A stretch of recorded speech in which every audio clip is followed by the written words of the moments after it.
ನನ್ನ ಹೆಸರು ಶ್ರೀ ಎಸ್ ಯರ್ನಾಳ್, ಕನ್ನಡ ಸಹಾಯಕ ಪ್ರಾಧ್ಯಾಪಕರು, ಸರ್ಕಾರಿ ಪ್ರಥಮ ದರ್ಜೆ ಕಾಲೇಜು, ಕೋಕಟನೂರು ತಾಲೂಕು ಅಥಣಿ, ಜಿಲ್ಲಾ ಬೆಳಗಾವಿ. ಇಲ್ಲಿ ಸುಮಾರು 3 ವರ್ಷಗಳ ಸೇವೆ ಸಲ್ಲಿಸ್ತಾ ಇದ್ದೀನಿ. ನಾನೀಗ ರಾಣಿ ಚೆನ್ನಮ್ಮ ವಿಶ್ವವಿದ್ಯಾಲಯದ ಅಧೀನದಲ್ಲಿ ಬರುವ ಹಾಗೂ ಕರ್ನಾಟಕ ರಾಜ್ಯದ ಎಲ್ಲ ವಿಶ್ವವಿದ್ಯಾಲಯದ ಮತ್ತು ಎಲ್ಲ ಸ್ಪರ್ಧಾತ್ಮಕ ಪರೀಕ್ಷೆಗೆ ಉಪಯುಕ್ತವಾಗಿರತಕ್ಕಂಥ ಒಂದು ವಿಷಯವನ್ನು ಇವತ್ತಿನ ಮುಂದೆ ಚರ್ಚೆ ಮಾಡ್ತಾ ಇದ್ದೀನಿ. ವಿಷಯ ಏನಪ್ಪ ಅಂತಂದರೆ, ಆಧುನಿಕ ಕನ್ನಡ ಸಾಹಿತ್ಯದ ಪ್ರಮುಖ ಘಟ್ಟಗಳು. ಆಧುನಿಕ ಕನ್ನಡ ಸಾಹಿತ್ಯ ಪ್ರಮುಖ ಘಟ್ಟಗಳಲ್ಲಿ ಮೊದಲನೇ ಘಟ್ಟನ್ನು ಚರ್ಚೆ ಮಾಡ್ತೀನಿ. ಅದು ಘಟ್ಟ ಯಾವುದು ಅಂತೇಳಿ ನಿಮಗೆ ಹೇಳ್ತೀನಿ. ಸೊ ಅದಕ್ಕಿಂತ ಪೂರ್ವದ ಅವಧಿಯಲ್ಲಿ ನಮಗೆ ರಾಣಿ ಚೆನ್ನಮ್ಮ ವಿಶ್ವವಿದ್ಯಾಲಯ ಅಧೀನದಲ್ಲಿ ಬರ್ತಕ್ಕಂಥ ಎಲ್ಲ BA ದ್ವಿತೀಯ ಸೆಮಿಸ್ಟರ್ನ ಐಚ್ಛಿಕ ಕನ್ನಡ ವಿದ್ಯಾರ್ಥಿ ಗಮನಿಸಬೇಕಾಗಿದ್ದೇನಪ್ಪ ಅಂದರೆ, ಸುಮಾರು ನಿಮಗೆ 80 ಅಂಕದ ಪರೀಕ್ಷೆ ನಡೆಯುತ್ತೆ. 80 ಅಂಕದ ಪರೀಕ್ಷೆಯಲ್ಲಿ ಈಗ ನಾನು ಹೇಳಕ್ಕೆ ಹೋಗ್ತಕ್ಕಂಥ ಪರೀಕ್ಷೆಗೆ ಅತಿ ಉಪಯುಕ್ತವಾಗಿರ್ತಕ್ಕಂಥ 10 ಅಂಕಕ್ಕೆ ಸಂಬಂಧಪಟ್ಟಿರ್ತಕ್ಕಂಥ ಒಂದು ಲಾಂಗ್ ಟೈಪ್ ಕ್ವಶನ್ಸ್ ಬಂದೇ ಬರುತ್ತೆ. ಹಾಗಾಗಿ ಭಾಳ ಸ್ವಲ್ಪ ಎಚ್ಚರಿಕೆಯಿಂದ ಭಾಳ ವಿಶೇಷ ಒತ್ತು ಕೊಟ್ಟು ಅದನ್ನು ನೀವು ಗಮನಿಸ್ಕೊಳ್ಬೇಕಾಗುತ್ತೆ. ಇಲ್ಲಿ ಆಧುನಿಕ ಕನ್ನಡ ಸಾಹಿತ್ಯದ ಪ್ರಮುಖ ಘಟ್ಟಗಳಾಗಿ ಸಾಕಷ್ಟು ಘಟ್ಟಗಳನ್ನು ನಾವು ಗೋಚರಿಸ್ತೀವಿ. ಆದರೂ ನಾವು ನಾಲ್ಕನ್ನು ಮಾತ್ರ ಪ್ರಮುಖ ಘಟ್ಟಗಳನ್ನು ಕನ್ಸಿಡರ್ ಮಾಡ್ಕೋತೀವಿ ಸದ್ಯಕ್ಕೆ.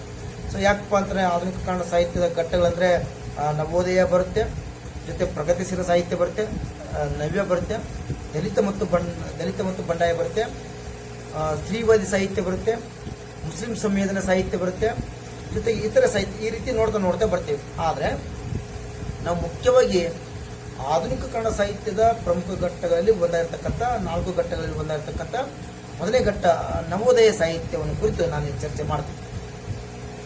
ನಾನಿಲ್ಲಿ ಚರ್ಚೆ ಮಾಡೋದು ಏನಪ್ಪ ಅಂದರೆ, ನವೋದಯ ಸಾಹಿತ್ಯ ಅಂದ್ರೆ ಏನು, ನವೋದಯ ಸಾಹಿತ್ಯದಲ್ಲಿ ಬರ್ತಕ್ಕಂಥ ಸಾಹಿತ್ಯಗಳು ಯಾರಾಗಿದ್ರು, ನವೋದಯ ಸಾಹಿತ್ಯದ ಪ್ರೇರಣೆಗಳೇನಾಗಿದ್ದು ಮತ್ತು ಧೋರಣೆಗಳೇನಾಗಿದ್ದು ಅಷ್ಟನ್ನು ನಾನು ಚರ್ಚೆ ಮಾಡ್ತಾ ಹೋಗ್ತೀನಿ. ಹಾಗಾದ್ರೆ ಇಲ್ಲಿ ನವೋದಯ ಸಾಹಿತ್ಯ ಅಂದ್ರೆ ಏನು ಅನ್ನೋ ಮೊದಲೇ ಪ್ರಶ್ನೆ ಉದ್ಭವ ಆಗುತ್ತೆ. ನಾನು ಸರ್ವೇ ಸಾಮಾನ್ಯವಾಗಿ ಸರಳವಾಗಿರ್ತಕ್ಕಂಥ ಅರ್ಥದಲ್ಲಿ ಹೇಳೋದಾದ್ರೆ, ಇಂಗ್ಲಿಷಿನ ರೊಮ್ಯಾಂಟಿಕ್ ಲಿಟ್ರೇಚರಿನ ಪ್ರಭಾವದಿಂದ ರೂಪುಗೊಂಡಿರ್ತಕ್ಕಂಥ ಹೊಸ ಸಾಹಿತ್ಯದ ಪ್ರಕಾರವನ್ನು ನಾವು ನವೋದಯ ಸಾಹಿತ್ಯ ಅಂತ ಕರಿತೇವೆ. ಇನ್ನೊಮ್ಮೆ ಗಮನಿಸಿದರೆ, ಇಂಗ್ಲಿಷ್ನ ರೊಮ್ಯಾಂಟಿಕ್ ಲಿಟ್ರೇಚರಿನ ಪ್ರಭಾವದಿಂದ ರೂಪುಗೊಂಡಿರತಕ್ಕಂಥ ಹೊಸಗನ್ನಡ ಸಾಹಿತ್ಯದ ಪ್ರಕಾರವನ್ನು ನಾವು ನವೋದಯ ಸಾಹಿತ್ಯ ಅಂತ ಕರಿತಾ ಹೋಗ್ತೇವೆ. ಅಥವಾ 1920ರಿಂದ 1945ರ ಕಾಲಾವಧಿಯ ಮಧ್ಯ ಇರತಕ್ಕಂಥ ಸಾಹಿತ್ಯದ ಒಂದು ಘಟ್ಟವನ್ನು ನಾವು ನವೋದಯ ಸಾಹಿತ್ಯದ ಘಟ್ಟ ಅಂತ ಹೇಳ್ಬೇಕಾದ್ರೆ ಕರಿಬಹುದು. ಈ ನವೋದಯ ಸಾಹಿತ್ಯಕ್ಕೆ ನಮ್ಮ ಕನ್ನಡ ಸಾಹಿತ್ಯಗಳು ಬೇರೆ ಬೇರೆ ಹೆಸರಿಂದ ನಾವು ಕರೆದಿದ್ದನ್ನು ನೋಡ್ತಾ ಹೋಗ್ತೀವಿ. ಅದಕ್ಕೆ ರಮ್ಯ ಸಾಹಿತ್ಯ ಅಂತ ಕೂಡ ಅದನ್ನು ಕರಿತಾ ಹೋಗ್ತೀವಿ. ಸೊ ಇಲ್ಲಿ ನಮಗೆ ನವೋದಯ ಸಾಹಿತ್ಯ ಏನು ಕನ್ನಡದ ಕಣ್ವ, ಅನಾಥವಾಗಿರ್ತಕ್ಕಂಥ ಕನ್ನಡಕ್ಕೆ ಒಂದು ತಾಯಿ ಮಾತೃ ಸಮಾನವಾಗಿ ನಿಂತ್ಕೊಂಡು ಮಾತೃ ಸ್ಥಾನವನ್ನು ತುಂಬಿರ್ತಕ್ಕಂಥ ಒಬ್ಬ ಶ್ರೇಷ್ಠ ಸಾಹಿತಿ ಮತ್ತು ಶ್ರೇಷ್ಠ ಸಾಹಿತ್ಯ ದಿಗ್ಗಜನಾಗಿರ್ತಕ್ಕಂಥ BM ಶ್ರೀ ಅವರು ನಮಗೆ ಕನ್ನಡ ಕಣ್ವ ಅಂತ ಕರೆದಿದ್ದು ಭಾಳ ಅದಕ್ಕೆ ರಿಲೇಟೆಡ್ ಇದೆ.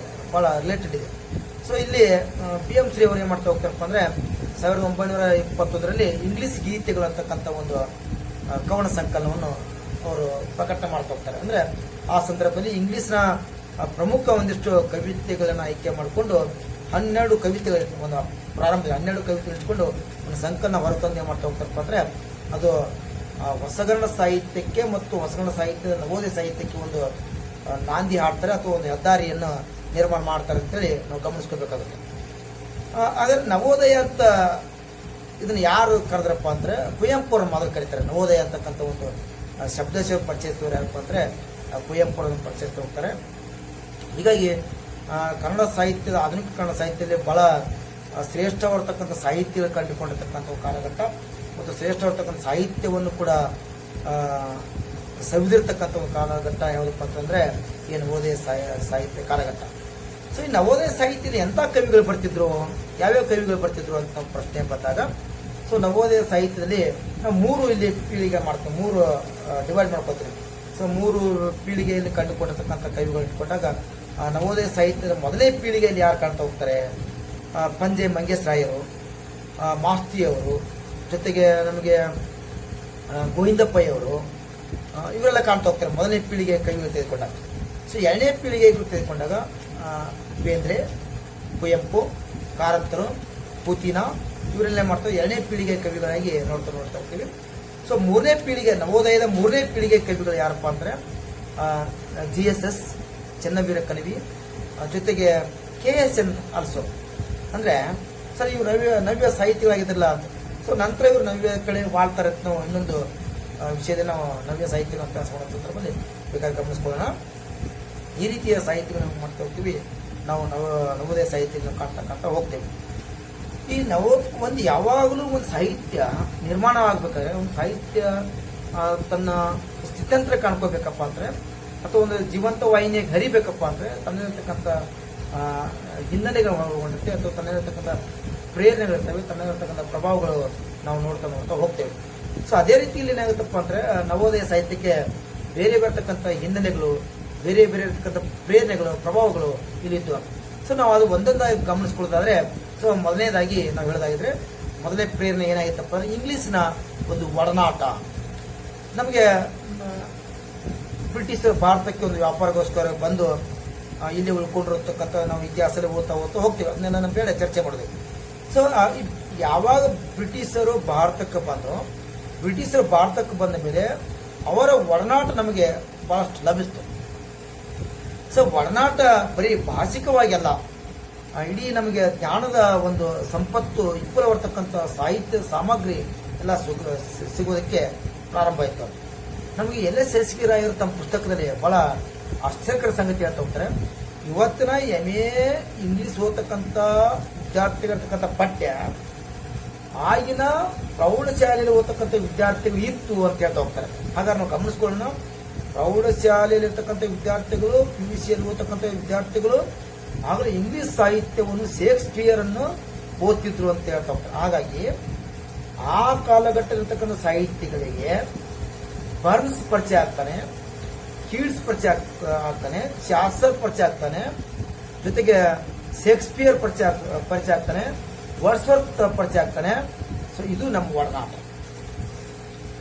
ಎಲ್ಲ ಇಂಗ್ಲಿಷ್ ಸಾಹಿತ್ಯದ ಒಡನಾಟ ನಮ್ಮಲ್ಲಿ ಅಪಾರವಾಗಿ ಲಭಿಸಿದ್ರಿಂದ, ವಿಪುಲವಾಗಿ ಸಾಹಿತ್ಯ ಸಾಮಗ್ರಿ ನಮಗೆ ಲಭಿಸಿದ್ರಿಂದ ನಮ್ಮಲ್ಲಿ ನವೋದಯ ಸಾಹಿತ್ಯ ಅಥವಾ ಆಧುನಿಕೀಕರಣ ಸಾಹಿತ್ಯ ಏನಾಗಿತ್ತು ಹುಟ್ಟುವುದಕ್ಕೆ ಕಾರಣವಾಯಿತು ಅಂತೇಳಿ ನಾವು ಗಮನಿಸ್ಕೋಬಹುದು. ಜೊತೆಗೆ ಆ ಕಾಲದ ಉಳಿಗೆ ಮಾನವ ವ್ಯವಸ್ಥೆ ಕೂಡ ನಮ್ಮಲ್ಲಿ ಏನಂತಪ್ಪ ಅಂದರೆ ನವೋದಯ ಸಾಹಿತ್ಯಕ್ಕೆ ಪ್ರೇರಣೆ ಆಯಿತು ಅಂತ ನಾವು ಗಮನಿಸ್ಕೋಬೇಕಾಗುತ್ತೆ.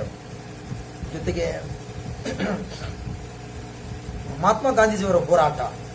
ಸೊ ಮಹಾತ್ಮ ಗಾಂಧಿಯ ಪ್ರಭಾವ ಏನಾಯ್ತಪ್ಪ ಅಂದರೆ, ಮಹಾತ್ಮ ಗಾಂಧೀಜಿ ಅದನ್ನ ಮಾಡಿರ್ತಕ್ಕಂಥ ಹೋರಾಟದ ಚಳವಳಿಗಳು, ಅವರು ಕಂಡುಕೊಟ್ಟಿರ್ತಕ್ಕಂಥ ಸತ್ಯ, ಅವರು ಕಂಡುಕೊಂಡಿರ್ತಕ್ಕಂಥ ಅಹಿಂಸೆ, ಅವೆಲ್ಲ ಏನಾಯ್ತಪ್ಪ ಅಂದ್ರೆ ಮಹಾತ್ಮ ಗಾಂಧೀಜಿಯ ಮೇಲೆ, ಮಹಾತ್ಮ ಗಾಂಧೀಜಿಯ ಪ್ರಭಾವ ಏನಾಯ್ತಪ್ಪ ಅಂದರೆ ನಮ್ಮೆಲ್ಲ ಸಾಹಿತ್ಯಗಳ ಮೇಲೆ ಆಗ್ತು.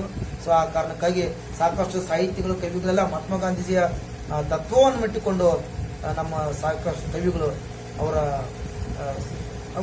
ಸಾಹಿತ್ಯದ ಹೋರಾಟದ ಅಂಶಗಳು ನಮ್ಮಲ್ಲಿ ಬರಿತಾ ಹೋಗ್ತಾರೆ.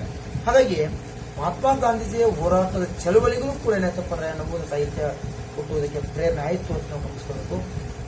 ಜೊತೆಗೆ ಆ ದಿನದ ಭಾರತ ದೇಶದ ಶ್ರೇಷ್ಠವಾಗಿರ್ತಕ್ಕಂಥ ಆಧ್ಯಾತ್ಮಿಕ ಜೀವಿ ಸಂತರಾಗಿರ್ತಕ್ಕಂಥ ರಾಮಕೃಷ್ಣ ಪರಮಹಂಸರು ಮತ್ತು ಸ್ವಾಮಿ ವಿವೇಕಾನಂದರ ಸಾರತಕ್ಕಂಥ ಮಾನವತೆಯ ಸಂದೇಶ ಇದೆಯಲ್ಲ, ಅದು ನವೋದಯ ಸಾಹಿತ್ಯಗಳ ಮೇಲೆ ಬಹಳ ಪ್ರಭಾವ ಬೀರುತ್ತೆ. ಆ ಕಾರಣಕ್ಕಾಗಿ ನವೋದಯ ಸಾಹಿತ್ಯ ನಿರ್ಮಾಣ ಆಗುತ್ತೆ.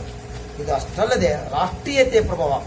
ಸೊ ನಾನು ಆಗಲೇ ಹೇಳಿದಂಗೆ 1920ರಿಂದ 1945 ಕಾಲಘಟ್ಟ ಇದೆಯಲ್ಲ, ಆ ಕಾಲಾವಧಿ ಇದೆಯಲ್ಲ, ಆ ಕಾಲಾವಧಿ ಏನಾಗಿತ್ತಪ್ಪ ಅಂದರೆ ಸ್ವಾತಂತ್ರ್ಯದ ಹೋರಾಟದ ಕಿಚ್ಚಿದೆಯಲ್ಲ ಬಹಳ ಭರ್ಜರಿಯಾಗಿ ಉಳಿತಕ್ಕಂಥ ಒಂದು ಕಾಲಾವಧಿ ಆಗಿತ್ತು. ಬಹಳ ಉಗ್ರವಾಗಿತ್ತು. ಸ್ವಾತಂತ್ರ್ಯ ಹೋರಾಟದ ಸಂದರ್ಭ ಉಗ್ರವಾಗಿದ್ದರಿಂದ ಆ ಪ್ರಭಾವ ಏನಾಯ್ತಪ್ಪ ಅಂದರೆ ನಮ್ಮ ರಾಷ್ಟ್ರ, ನಮ್ಮ ನಾಡು, ನಮ್ಮ ದೇಶ, ನಾವೆಲ್ಲರೂ ಭಾರತೀಯರು, ನಾವೆಲ್ಲ ಕನ್ನಡಿಗರು ಅಂತಕ್ಕಂಥ ಒಂದು ಭಾವನೆ ಬಂತು. ಸೊ ಆ ಭಾವನೆ ಬಂದಿದ್ದರಿಂದ ನಾವೆಲ್ಲ ನವೋದಯ ಸಾಹಿತ್ಯದ ಒಂದು ಲಕ್ಷಣ ನಾವು ಗಮನಿಸ್ಕೊಂಡು ಹೋಗ್ತೇವೆ. ಏನಪ್ಪಾ ಅಂದರೆ ಸಾಕಷ್ಟು ನಾಡಾಭಿಮಾನ ಕಟ್ಟತಕ್ಕಂಥ ಗೀತೆಗಳೆಲ್ಲ ಉದ್ಭವದಂತ ಮುಂದೆ ನಾನು ಹೇಳ್ತೀನಿ ಅದ್ರ ಬಗ್ಗೆ. ಸೊ ಹಾಗಾಗಿ ಇದು ಏನಾಯ್ತಪ್ಪ ಅಂದರೆ ರಾಷ್ಟ್ರೀಯತೆಯ ಪ್ರಭಾವ ಏನಿದೆಯಲ್ಲ ನಮಗೆ ಕಾರಣ ಆಯಿತು ನವೋದಯ ಸಾಹಿತ್ಯ ಹುಟ್ಟುವುದಕ್ಕೆ, ಜನ್ಮ ತಾಳುವುದಕ್ಕಿಂತ. ಜೊತೆಗೆ ಇನ್ನೊಂದು ಪ್ರಮುಖವಾಗಿರ್ತಕ್ಕಂಥ ಅಂಶ ಆಗಲೇ ಇಂಗ್ಲೀಷಿನ ರೊಮ್ಯಾಂಟಿಕ್ ಲಿಟ್ರೇಚರ್. ಇಂಗ್ಲೀಷ್ನ ರೊಮ್ಯಾಂಟಿಕ್ ಲಿಟ್ರೇಚರಿಂದ ನಮ್ಮಲ್ಲಿ ನವೋದಯ ಸಾಹಿತ್ಯ ಏನಂತಪ್ಪ ಅಂದರೆ ಪ್ರಭಾವ ಆಯಿತು. ಅದನ್ನೇ ಇವತ್ತು ಕೂಡ ನಾವು ಆಗಲೇ ಹೇಳ್ತೀವಿ, ಸಾಕಷ್ಟು ಸಾಹಿತ್ಯಗಳು, ಸಾಕಷ್ಟು ಕವಿಗಳು ಅಥವಾ ಕನ್ನಡ ಸಾಹಿತ್ಯ ಓದತಕ್ಕಂಥ ವಿದ್ಯಾರ್ಥಿಗಳಾಗಿರ್ಬೋದು, ಇವತ್ತು ನಾವು ನವೋದಯ ಸಾಹಿತ್ಯಕ್ಕೆ ಬೇಕಾದ ರೊಮ್ಯಾಂಟಿಕ್ ಲಿಟ್ರೇಚರ್ ಅಂತ ನಾವು ಇವತ್ತು ಅದೇ ಪದ ಬಳಸ್ಕೊಂಡು ಇವತ್ತು ಕೂಡ ನಾವು ಸಾಹಿತ್ಯನ ಅಭ್ಯಾಸ ಮಾಡ್ತಕ್ಕಂಥ ಕೂಡ ನೋಡ್ತಾ ಹೋಗ್ತೇವೆ. ಹಾಗಾಗಿ ಅದೆಷ್ಟು ನಮ್ಮ ಮೇಲೆ ಪ್ರಭಾವ ಬೀರುತ್ತೆ ಅನ್ನೋ ಕೂಡ ನಾವು ಗಮನಿಸ್ಕೊಂಡು ಹೋಗಬೇಕು. ಸೊ ಇಂಗ್ಲೀಷ್ನ ರೊಮ್ಯಾಂಟಿಕ್ ಲಿಟ್ರೇಚರ್ ನಮಗೆ ಭಾಳ ಪ್ರಭಾವ ಬೀರುತ್ತೆ ಅಂತ ನಾವು ಗಮನಿಸ್ಕೋಬೋದು. ಜೊತೆಗೆ ಈ ರೀತಿಯ ಸಂದರ್ಭಗಳು ಇಟ್ಕೊಂಡು ಈಗ ಧೋರಣೆಗಳು ನೋಡೋದಾಗಿದ್ರೆ, ನವೋದಯ ಸಾಹಿತ್ಯದ ಪ್ರಮುಖ ಧೋರಣೆಗಳು ಅಥವಾ ಲಕ್ಷಣಗಳನ್ನು ಗಮನಿಸೋದಾಗಿದ್ರೆ ಒಂದೊಂದಾಗಿ ನಾನು ಇಲ್ಲಿ ಹೇಳ್ತಾ ಹೋಗ್ತೀನಿ. ಸೊ ಏನೆಲ್ಲ ಯಾವುದನ್ನು ನಾನು ಬರೀ ಆಗಲೇ ಹೇಳಿದೆ ನಿಮಗೆ 1945 ಒಳಗಿರ್ತಕ್ಕಂಥ ಕಾಲಾವಧಿ ಸಾಹಿತ್ಯ ನವೋದಯ ಸಾಹಿತ್ಯ ಅಂತ ಹೇಳಿಬಿಟ್ರೆ ಅಲ್ಲ. ಸೊ ಯಾವುದನ್ನು ನವೋದಯ ಸಾಹಿತ್ಯ ಅಂತ ಕರಿಬೇಕು, ಸೊ ಅದರ ರೂಪರೇಷೆ ಹೇಗಿತ್ತು, ಈ ರೀತಿ ಇದ್ರೆ ಇದನ್ನು ನವೋದಯ ಸಾಹಿತ್ಯ ಅಂತ ಕರಿಬೋದಾ ಅಂತೇಳಿ ನಾವು ಗಮನಿಸ್ಕೋಬೇಕಾಗುತ್ತೆ. ಸೊ ಇಲ್ಲಿ ನಾವು ಯಾವುದನ್ನು ನವೋದಯ ಸಾಹಿತ್ಯ ಅಂತಾರೆ, ಇಂಥ ಲಕ್ಷಣಗಳಂತಿದ್ದಾವೆ ಅಥವಾ ಇಂಥ ಧೋರಣೆಗಳಂತಿದ್ದಾವೆ, ಅವುಗಳು ಇದ್ದಾಗ ಮಾತ್ರ ಅವನ್ನ ನಾವು ಬೇಕಾದ್ರೆ ನವೋದಯ ಸಾಹಿತ್ಯ ಅಂತ ಕರಿಬೋದು. ಈಗ ನಾನು ಅಂತ ಯಾವಿದ್ದು ನವೋದಯ ಸಾಹಿತ್ಯದ ಲಕ್ಷಣಗಳು ಯಾವುವು ಅನ್ನೋದು ನಾನು ಒಂದೊಂದಾಗಿ ಚರ್ಚೆ ಮಾಡ್ತಾ ಹೋಗ್ತೀನಿ. ಮೊದಲನೇದಾಗಿ ಏನಪ್ಪಾ ಅಂದ್ರೆ, ನವೋದಯ ಸಾಹಿತ್ಯದ ಒಂದು ಮೊದಲನೇ ಲಕ್ಷಣ ನಿಸರ್ಗದ ಆರಾಧನೆ ಅಥವಾ ಪ್ರಕೃತಿಯ ಪೂಜೆ ಅಥವಾ ನಿಸರ್ಗದ ಉಪಾಸನೆ ಅಂತ ಕರಿಬೋದು. ನಿಸರ್ಗ ಪೂಜೆ ನಾವು ಕಾಣ್ತಾ ಹೋಗ್ತೇವೆ. ಈ ಕಾಲಘಟ್ಟದಲ್ಲಿ ಸಾಹಿತ್ಯ ರಚನೆ ಮಾಡತಕ್ಕಂಥ ಎಲ್ಲಾ ಕವಿಗಳು ಪ್ರಕೃತಿಯ ಒಡನಾಟವನ್ನು ಹೊಂದಿದ್ದರು. ಪ್ರಕೃತಿಯ ಒಡನಾಟವನ್ನು ಹೊಂದಿದ್ದಾರೆ ಅಂದ್ರೆ ಅವರ ಸಾಹಿತ್ಯದ ಎಲ್ಲವನ್ನು ಅಭ್ಯಾಸ ಮಾಡಿದಾಗ ಪ್ರಕೃತಿಯ ಕ್ರಿಯಾಶೀಲತೆಗಳು, ಅದು ಅಂದ್ರೆ ಉದಾಹರಣೆಗೆ ಗಮನಿಸ್ಕೋಬೇಕಾದ್ರೆ ಹಕ್ಕಿಗಳ ನಿನಾದ ಆಗಿರ್ಬೋದು ಅಥವಾ ಆ ಸಾಗರಗಳ ಏರಿಳಿತಗಳಾಗಿರ್ಬೋದು ಅಥವಾ ನದಿಗಳ ಹರಿವಿಕೆ ನಿನಾದ ಆಗಿರ್ಬೋದು ಅಥವಾ ಅಲ್ಲಿರ್ತಕ್ಕಂಥ ಗಗನದ ಆಕಾಶದ ನಕ್ಷತ್ರಗಳಾಗಿರ್ಬೋದು, ಇವೆಲ್ಲ ಏನಾಯ್ತಪ್ಪ, ಇವೆಲ್ಲ ಏನು ಕ್ರಿಯಾಶೀಲತೆ, ಇವುಗಳು ಏನು ಚಟುವಟಿಕೆಗಳಿದಾವೆ ಎಲ್ಲವೂ ಏನಾಗುತ್ತಪ್ಪ ಅಂದ್ರೆ ಈ ಕಾಲಘಟ್ಟದ ಕವಿಗಳ ಸಾಹಿತ್ಯದಲ್ಲಿ ಬಂದಿರುತ್ತೆ. ಹಾಗಾಗಿ ಪ್ರಕೃತಿಯ ಒಡನಾಟವನ್ನು ಹೊಂದಿರತಕ್ಕಂಥದ್ದು, ಪ್ರಕೃತಿಯ ಸಂಖ್ಯೆಯನ್ನು ಬಳಸಿಕೊಂಡಿರ್ತಕ್ಕಂಥ ಯಾವುದಪ್ಪ ಅಂದ್ರೆ ನವೋದಯ ಸಾಹಿತ್ಯ. ಅದಕ್ಕಾಗಿ ನಾವು ನೆನಪಿಸ್ಕೋಬಹುದು. ನಾವು ಬೇಂದ್ರೆ ಅವರ ಒಂದು ಕವಿತೆ ಬೆಳಗು ಅಂತಕ್ಕಂಥ ಕವಿತೆ. ಸೊ ಬೆಳಗು ಕವಿತೆಯಲ್ಲಿ ಅವರು ಆ ದಿನದ ಶುಭೋದಯ ಆದ ಆ ದಿನದ ಸೂರ್ಯೋದಯ ಆದಾಗ ಆ ದಿನ ಹೇಗಿತ್ತು ಅಥವಾ ಪ್ರಕೃತಿ ಒಡನಾಟ ಹೇಗಿತ್ತು ಅನ್ನೋ ಕೂಡ ಅವರು ಬೆಳಗು ಅಂತಕ್ಕಂಥ ಕವಿತೆನ ಹಿಡಿತಾ ಹೋಗ್ತಾರೆ. ಬೆಳಗು ಅಂದ್ರೆ ಮೂಡಲ ಮನೆಯ ಮುತ್ತಿನ ನೀರಿನ ಎರಕವ ಒಯ್ದ ನುಣ್ಣರೆನ್ನವ ಎರಕವ ಒಯ್ದ ಹೇಳ್ತಾ ಹೋಗ್ತಾರೆ. ಬಾಗಿಲ ತೆರೆದು ಬೆಳಕು ಹರಿದು. ಸೊ ನೋಡಿ, ಆ ದಿನದ ಸೂರ್ಯೋದಯವನ್ನು ವರ್ಣಿಸ್ತಕ್ಕಂಥ ಒಂದು ಗೀತೆ ಇದಾಗಿದೆ. ಸೊ ಆ ದಿನ ಹೇಗಿತ್ತು ಅನ್ನೋ ಕೂಡ ಅವ್ರು ಹೇಳ್ತಾ ಹೋಗ್ತಾರೆ. ಜೊತೆಗೆ ಅವರ ವಿಷಯ ಅಂತಕ್ಕಂಥ ಕವಿತೆ ಆಗಿರ್ಬೋದು, ಜೊತೆಗೆ ಅವರ ಮತ್ತೆ ಶ್ರಾವಣ ಬಂತು, ಯುಗಾದಿ, ಎಲ್ಲಾ ಕವಿತೆಗಳು ನೋಡಿದಾಗ ನಮಗೇನಾಗುತ್ತಪ್ಪ ಅಂದ್ರೆ ಪ್ರಕೃತಿ ನಮ್ಮ ಕಣ್ಣ ಮುಂದೆ ಕಾಣುತ್ತೆ. ಜೊತೆಗೆ ಇದು ಅಷ್ಟೇ ಅಲ್ಲ, ಕುವೆಂಪು ಅವರ ಪಕ್ಷಿ ಕಾಸಿ, ಕುವೆಂಪು ದೇವರು ರುಜು ಮಾಡಿದನು ಅಂತಕ್ಕಂಥ ಕವಿತೆ ನೋಡಿದ್ರೆ ನಮ್ಗೆ ಗೊತ್ತಾಗುತ್ತೆ. ದೇವರು ರುಜು ಮಾಡಿದನು, ರಸವಶನ ಆಗುತ್ತ ಕವಿ ಅದನ್ನು ನೋಡಿದನಂತ. ಸೊ ಹಾಗಾದ್ರೆ ಈ ಪ್ರಕೃತಿಯ ಒಂದು ಒಡನಾಟ ಏನಾಯ್ತಪ್ಪ ಅಂದ್ರೆ ನವೋದಯ ಸಾಹಿತ್ಯ ಕವಿಗಳು ಹೊಂದಿದ್ರು. ಸೊ ಅವರ ಕಾನೂರು ಸುಬ್ಬಮ್ಮ ಹೆಗ್ಗಡತಿ ಅಂತಕ್ಕಂಥ ಕಾದಂಬರಿಗಳು ಕೂಡ ಗಮನಿಸ್ಕೋಬೇಕು. ಆ ದಿನದ ಆ ಮಲೆನಾಡಿನ ನಿಸರ್ಗದ ಸೌಂದರ್ಯ, ಅಲ್ಲಿರ್ತಕ್ಕಂಥ ಗಿರಿ ಶಿಖರಗಳ ಕುಣಿದಾಟ, ಅಲ್ಲಿರ್ತಕ್ಕಂಥ ಮುಂಜಾನೆ ಮತ್ತು ಸಂಜೆಗಳ ವರ್ಣನೆಗಳು, ಅಲ್ಲಿರ್ತಕ್ಕಂಥ ಹುಲಿ ಬೇಟೆಯ ಪ್ರಸಂಗ ಎಲ್ಲವೂ ಕೂಡ ಗಮನಿಸ್ಕೊಂಡಾಗ ಆ ನವೋದಯ ಸಾಹಿತ್ಯದ ಕವಿಗಳು ಪ್ರಕೃತಿಯೊಂದಿಗೆ ಒಡನಾಡಿಗಳಾಗಿದ್ರು. ಅವರ ಸಾಹಿತ್ಯದಲ್ಲಿರ್ತಕ್ಕಂಥ ವಸ್ತುವಿನಾಗಿತ್ತಪ್ಪ ಅಂದ್ರೆ ಪ್ರಕೃತಿ ಅಥವಾ ನಿಸರ್ಗ ಅದಾಗಿತ್ತು ಅಂತೇಳಿ ನಾವು ಗಮನಿಸ್ಕೊಳ್ಬೇಕಾಗುತ್ತೆ. ಸೊ ಎರಡನೇ ಲಕ್ಷಣ ನಾವು ಗಮನಿಸ್ಕೊಂಡಾಗ ಆಧ್ಯಾತ್ಮಿಕತೆ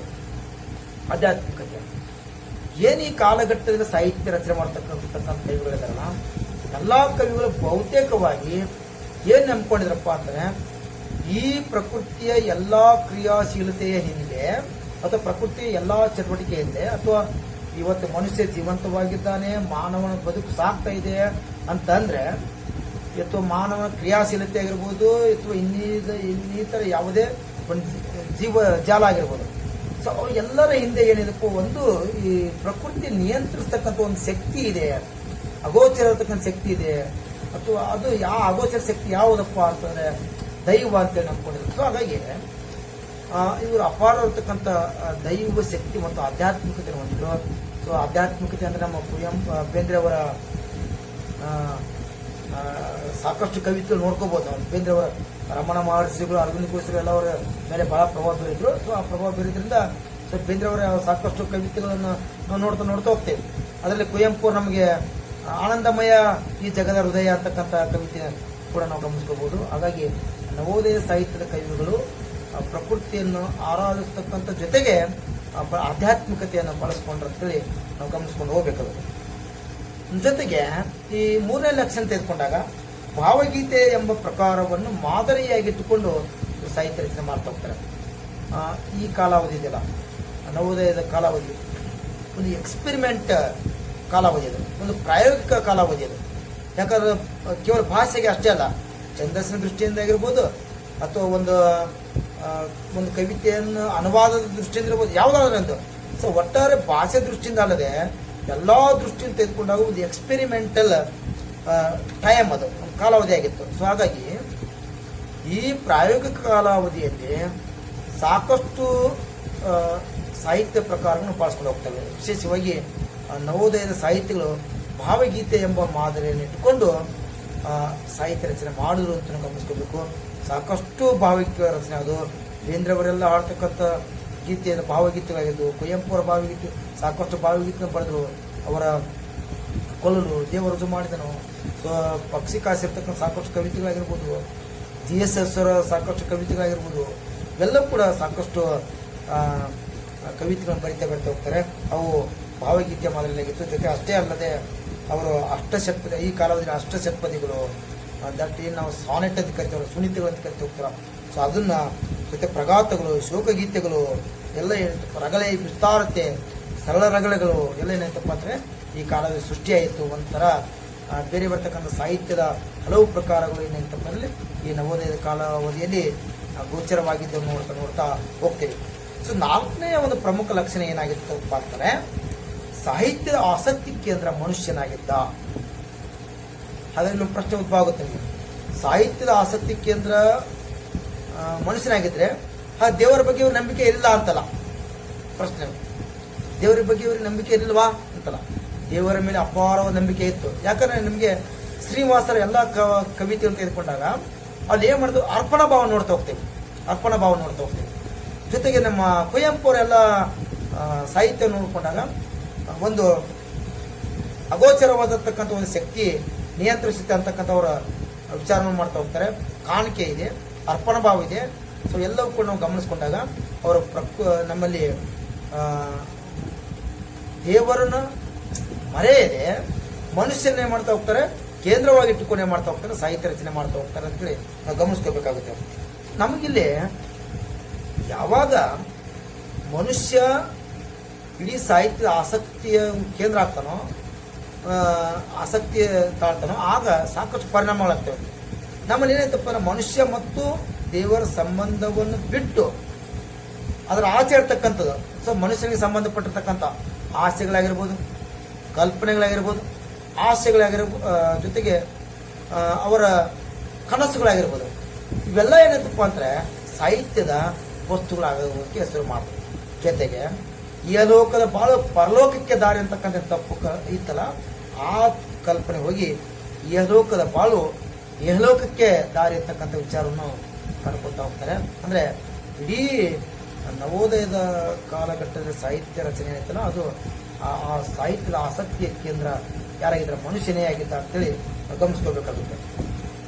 ಮತ್ತೆ ಇನ್ನು ನೆಕ್ಸ್ಟ್ ಇನ್ನೊಂದು ಲಕ್ಷಣ ಗಮನಿಸ್ಬೋದಾದ್ರೆ, 5ನೇ ಲಕ್ಷಣ, ನಾಡು ನುಡಿಯ ಅಭಿಮಾನ ಉಂಟು ಮಾಡತಕ್ಕಂಥ ಸಾಹಿತ್ಯದ ರಚನೆ ಆಗುತ್ತೆ.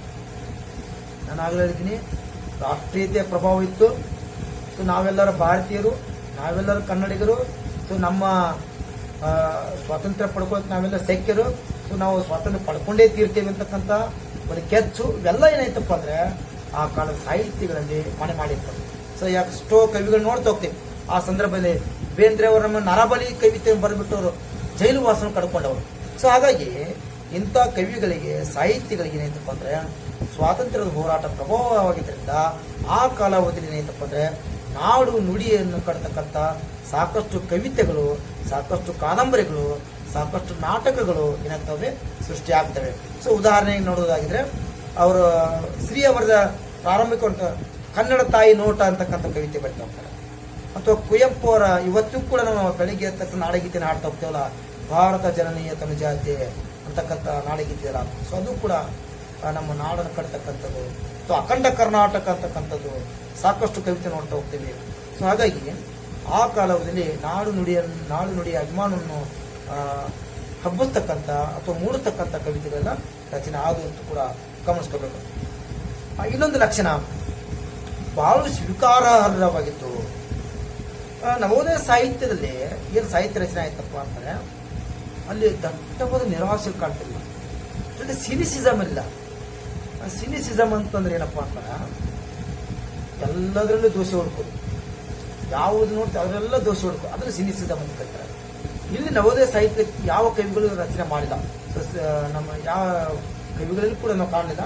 ಸೊ ಬಹಳ ಸ್ವೀಕಾರ ಅಂದ ತಕ್ಷಣ ನಮ್ಮಲ್ಲಿ ಏನಾಯ್ತಪ್ಪ ಅಂದ್ರೆ ಈ ಕಾಲದ ಸಾಹಿತ್ಯ ಎಲ್ಲ ಬಾಳಿನ ದೋಷಗಳಿಗೆಲ್ಲ ಮೂಲ ಹಚ್ಚಿಬಿಟ್ರ, ಬೇಲಿ ಹಚ್ಚಿಬಿಟ್ರ ಅಂತ ಅನ್ನಲ್ಲ. ನಾವು ಅದ್ರ ಗಮನಿಸ್ಕೋಬೇಕು. ಬಹಳ ಸ್ವೀಕಾರಾರ್ಹ ಅಂದ ತಕ್ಷಣ ಬಾಳಿನ ದೋಷಗಳಿಗೆ ಮತ್ತು ಕೈ ಸತ್ಯಗಳಿಗೆ ಮತ್ತು ಬೆಳಕನ್ನು ಹಿಡಿತಕ್ಕಂಥ ಕೆಲಸ ಮಾಡ್ತಾರೆ. ಅಂದ್ರೆ ನವೋದಯದ ಕಾಲಾವಧಿರ್ತಕ್ಕಂಥ ಸಾಹಿತ್ಯದಲ್ಲಿ ಟೀಕೆ ಇತ್ತು, ವಿಡಂಬನೆ ಇತ್ತು, ವಿಮರ್ಶೆ ಇತ್ತು. ಇಲ್ಲಿ ನಾವು ಕಾಣ್ತಾ ಹೋಗ್ತೀವಿ. ಸೊ ಎಲ್ಲ ಬಹಳ ಸ್ವೀಕಾರಾರ್ಹ ಅಂದ ತಕ್ಷಣ ಇವಕ್ಕೆಲ್ಲ ಬೆನ್ ಮಾಡೋದಂತಲ್ಲ. ಸೊ ಈಗ ನಾವು ಬೇಂದ್ರೆ ಅವರ ಕುರುಡು ಕಾಂಚನ ಕವಿತೆ ತೆಗೆದುಕೊಳ್ತೇವೆ. ಸೊ ಹಣದ ದಬ್ಬಾಳಿಕೆಯಿಂದ ಅನ್ನದ ಒಂದು ಸ್ವಕ್ರಿಯಿಂದ ಮೆರಿತಕ್ಕಂಥ ಒಂದು ಜನರನ್ನು ಪ್ರಶ್ನಿಸ್ತಕ್ಕಂಥ ಒಂದು ಕವಿತೆ ಆಗಿದೆ. ಸೊ ಕುರುಡು ಕಾಂಚನ ಕುಣಿಯತ್ತಲಿತ್ತು, ಕಾಲಿಗೆ ಬಿದ್ದರ ತುಳಿಯತ್ತಲಿತ್ತು, ಕೊನೆಗೆ ಹೆಂಗಂದ್ರೆ ಕುಣಿದು ಮಂಗಾಟ ನಡೆದಾಗ ಅಂಗಾತ ಬಿತ್ತು ಉದಯ ಎನ್ನುತ್ತಲೆತ್ತು ಅಂತ ಕವಿತೆ. ಸೊ ಇದು ನಾವು ಗಮನಿಸಬೇಕು. ಅಂದ್ರೆ ಟೀಕೆ, ವಿಡಂಬನೆ, ವಿಮರ್ಶೆಗಳಲ್ಲಿ ಕಾಣ್ತಾ ಹೋಗ್ತೇವೆ. ಅದಂದ್ರೆ ಜೊತೆಗೆ ಕಾಲಾಂತರ ದೇವದೂತರಂತಕ್ಕಂಥ ಆಗಿರ್ಬೋದು, ಸಾಕಷ್ಟು ಅಥವಾ ಚೋಮನ ದುಡಿ ಆಗಿರ್ಬೋದು, ಇವೆಲ್ಲ ಕೂಡ ನಾವು ಗಮನಿಸ್ಕೊಂಡು ಹೋಗ್ಬೇಕಾಗುತ್ತೆ. ಇನ್ನೊಂದು ಪ್ರಮುಖ ಲಕ್ಷಣ ಏನಪ್ಪಾ ಅಂದ್ರೆ ಗಂಡು ಹೆಣ್ಣಿನ ಸಂಬಂಧವನ್ನು ಗಟ್ಟಿಗೊಳಿಸುವ ಪ್ರೇಮ ಕವಿತೆಗಳಲ್ಲಿ ಜನ್ಮ ತಾಳ್ತವೆ. ಸಾಕಷ್ಟು ಪ್ರೀತಿ, ನೇಯ, ತ್ಯಾಗ ಈ ಅಂಶಗಳನ್ನು ಒಳಗೊಂಡು ಸಾಹಿತ್ಯ ರಚನೆ ಆಗುತ್ತೆ ಅಂದ್ರೆ ಅಲ್ಲಿ ನವೋದಯ ಕಾಲದಲ್ಲಿ ಹುಡ್ತಾ ಹೋಗ್ತದೆ. ಸೊ ನವೋದಯದ ಸಾಹಿತ್ಯ ಅಂತಂದ್ರೆ ನವೋದಯದ ಆ ಕಾಲಾವಧಿಯಲ್ಲಿ ರಚನೆ ಆಗ್ತಕ್ಕಂಥ ಸಾಹಿತ್ಯಗಳ ಒಂದು ವಸ್ತುಗಳು ಇದು ಆಗಿತ್ತು ಅಂತ. ಸೊ ನಾನು ಆಗಲೇ ನಿಮಗೆ ಆ ಪ್ರೀತಿಯನ್ನು ಗಟ್ಟಿಗೊಳಿಸ್ತಕ್ಕಂಥ, ಪ್ರೀತಿಯನ್ನು ಅಥವಾ ಒಲವನ್ನು ಇಮ್ಮಡಿಗೊಳಿಸ್ತಕ್ಕಂಥ, ಒಲವಿನ ಬಾಂಧವ್ಯನ ಮೂಡ್ತಕ್ಕಂಥ ಕವಿತೆಗಳೆಲ್ಲ ಸಾಕಷ್ಟು ಇಲ್ಲಿ ಜನ್ಮ ತಾಳ್ತವೆ. ಅಖಂಡವಾದ ಜೀವನ ಪ್ರೀತಿ, ಸ್ನೇಹ, ಒಲವು ನವೋದಯದ ಎಲ್ಲಾ ಕವಿಗಳ ಸುಂದರ ಮತ್ತು ಮನೋಹರವಾಗಿ ವರ್ಣಿಸಿದ್ದಾರೆ.